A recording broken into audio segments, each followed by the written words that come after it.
All right, what's up? I'm Don Reichelt. This is my tiny bench, and this is Mr. Bryan Cash. Yeah. Brian, how are you? I'm good. How are you?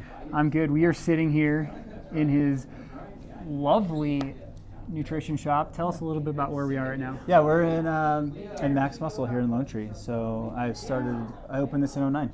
Yeah, we've been here ever since. So it's been 14 years. 14 years, yeah. Amazing. And what do you do when you're not at the shop? I'm a Denver fireman.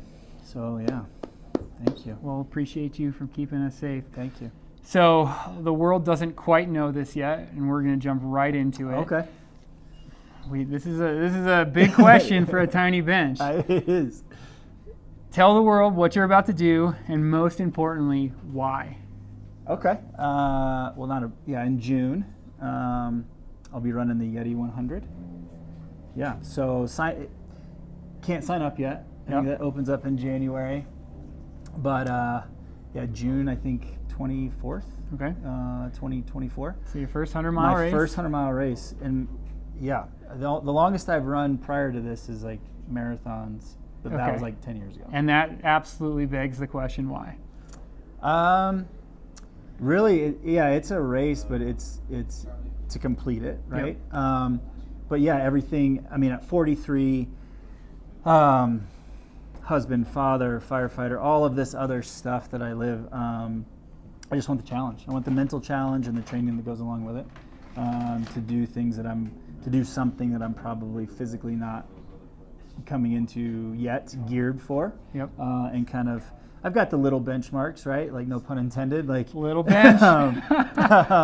Like maintaining 190, keeping some strength going, balancing life, and getting all of these miles in, and how to do that realistically and not let anything fall off the table too hard. So well, let's segue to balancing life. Yeah. That's a question that I'm fascinated with high performers. That I mean, you own a store, you're a fireman, you're a family man, you're training for a 100-mile race. Yeah. How do you get it all in a day? Right now, even with the miles that we're doing, it's still difficult, right? Yeah. To get strength miles plus. I mean, I've done other things like it's unfortunately sometimes the last thing on the radar, but it does have to get checked, from a list perspective. So sometimes it's super early. A lot of miles are on a treadmill, as you're aware and I love it. familiar with. It's not all glamorous, mountain runs and cool runs. It's like just getting the miles in at what you prescribe. So how do you do it? I don't have that solution yet, other than I'm getting through it. And I hope the goal is to document and or put something out, as we go through the journey of how that kind of can be done.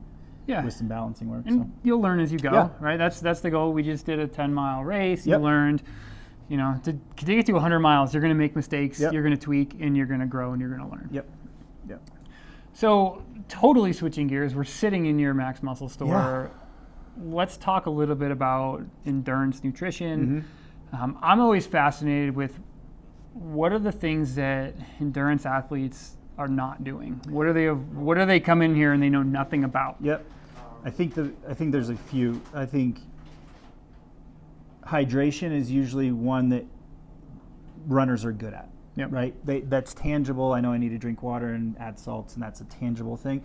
Nutrition usually falls to the wayside just in general. Like, how much protein should I be getting in? Because that protein word usually scares runners to say I'm going to get too big, too much muscle. And that's going to compromise my times and how I feel.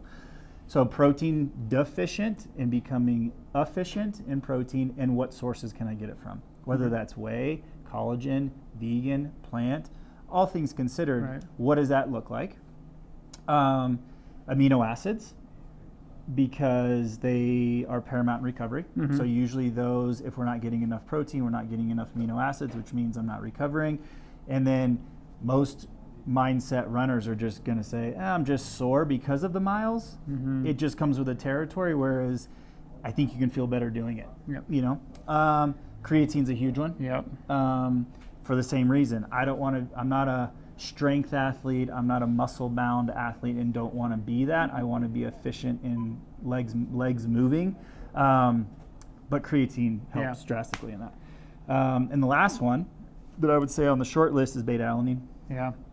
Beta alanine buffering that lactic acid in Y is huge. And it's funny. This is probably the first year I've ever started taking beta alanine. Right, I'm working with you, and you're helping me kind of hone in my stack as an athlete. And I use it before my hard workouts, and that tingling is almost like it's freaking go time. Right, you feel that tingle, and it's like a Pavlovian response of I'm gonna throw the hammer down now that I feel that. Yeah, and it's not something. It's maybe something the body gets used to, but it's not something that the body builds a tolerance. So you're always going to elicit that same response. So it's good. It's got dual purpose, I guess. I love it. All right, selfish question. Soft tissue injuries, things like that. Athletes, runners, what is the thing? 80% of runners get injured in a year. Yep. I'm dealing with a little tendonitis in my upper hamstring. Yep. What should I be thinking about nutrition-wise to maybe help that recover? Putting you on the spot here. Big question. Yeah, no, I think keeping that connective tissue supple, right? So low-hanging fruit, fish oils, healthy fats, whether they be MCTs and omegas, I think are low-hanging fruit. One, nutritionally, so we get a lot of grams of calories. We get a lot of calories per gram in the fat world, so that's a good thing. Keeping your body in that phase of just keeping soft tissue supple. MSM, collagen is huge. Turmeric's a natural anti-inflammatory, so start flirting with some of those things in some form of combination. Turmeric can assist in GI distress. So a lot of times, good Hammer being one of them, they couple ginger with their turmeric, so that's kind of neutralizes or calms the GI. But turmeric, MSM, collagen, glucosamine, and then glutamine. Glutamine and glucosamine are not the same thing. Glutamine, the most abundant amino acid used by the body for skeletal muscle and soft tissue recovery. We get it from animal-based protein, but we can strongly supplement with that. I mean, it's a flavorless white powder that just helps with keeping that body healthy. So Cool. Yeah. I'm gonna start making my shopping list. Yeah. Awesome. Well, thanks so much Yep. for joining me for the tiny interview on the Tiny Bench. Real quick, where can people find your store? Where can they find you if they want to follow this 100-mile journey? Physical location is here in Lone Tree for the store.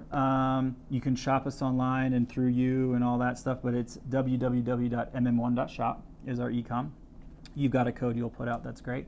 And then me is Bry, BRY_Cash if you want to follow me for journey or running or life or whatever. So. Let's go. Appreciate you, brother. Thank you. Thanks, man. All right.